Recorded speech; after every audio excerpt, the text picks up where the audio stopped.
The first step of the Calvin cycle is called carbon fixation, and here's how it works.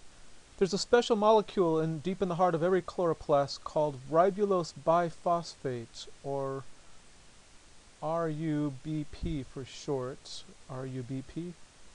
RUBP? I'm sorry, that should be a lowercase u. And this ribulose biphosphate, it's got 5 carbon atoms, and I've marked those in purple. And it's bounded with 2 phosphate groups, which are the green P's.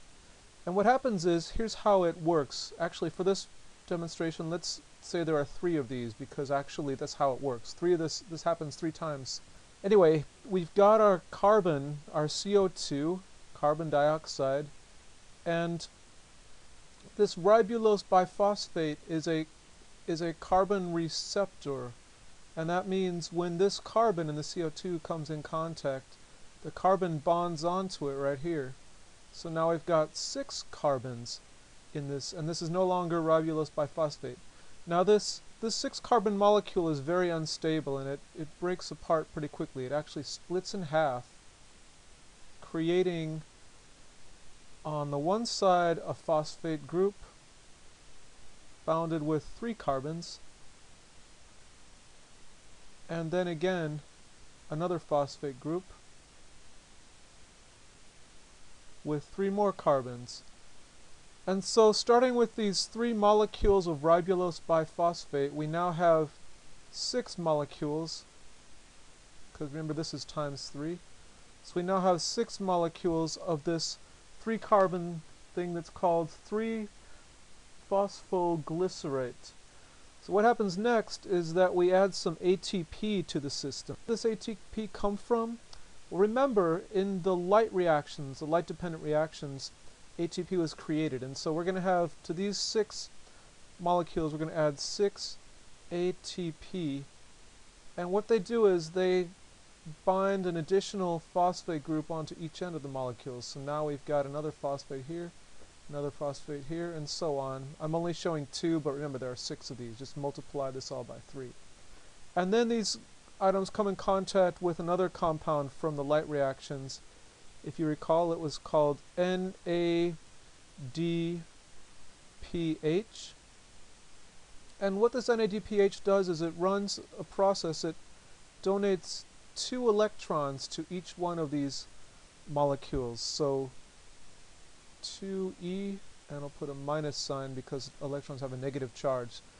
And here's an interesting thing. In biochemistry, when you add electrons to something, you say you are reducing it. So the NADP actually reduces these 3 phosphoglycerates.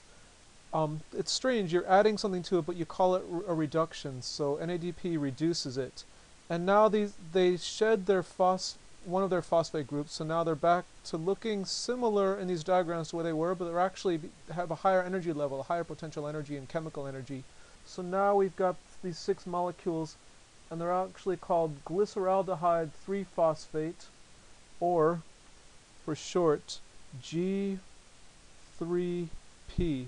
Glyceraldehyde refers to the sweetness, the glycerin. 3 is the 3 carbons, and P is the phosphate at the end. So we have 6 of these now. And you'd think they'd all be utilized by the plant, but actually only one of these G3Ps moves on down to the plant. So one G3P is going to go out into the plant cell, where it is used to make sugars, to make glucose and other organic compounds. And that leaves us with just 5 G3Ps. And now we're going to do a little bit of interesting math. So we have 5 G3Ps here. 5 G3P. And remember, the 3 stands for 3 carbons. So if we multiply, we can get the total number of carbon atoms that are in the system. So 5 times 3 equals 15. So we actually have 15 carbon atoms now. And they are going to encounter 3 more ATP molecules, 3 ATPs. Again, these ATPs are coming from the light-dependent reactions. The 3 ATPs go to the 15 carbons. Several chemical reactions take place, but the end result is these 15 carbons are divided up amongst 3 molecules. So we have 3 molecules, and these molecules are once again going to have 5 carbons each. 1, 2, 3, 4, 5. I'll put C's inside each other carbon.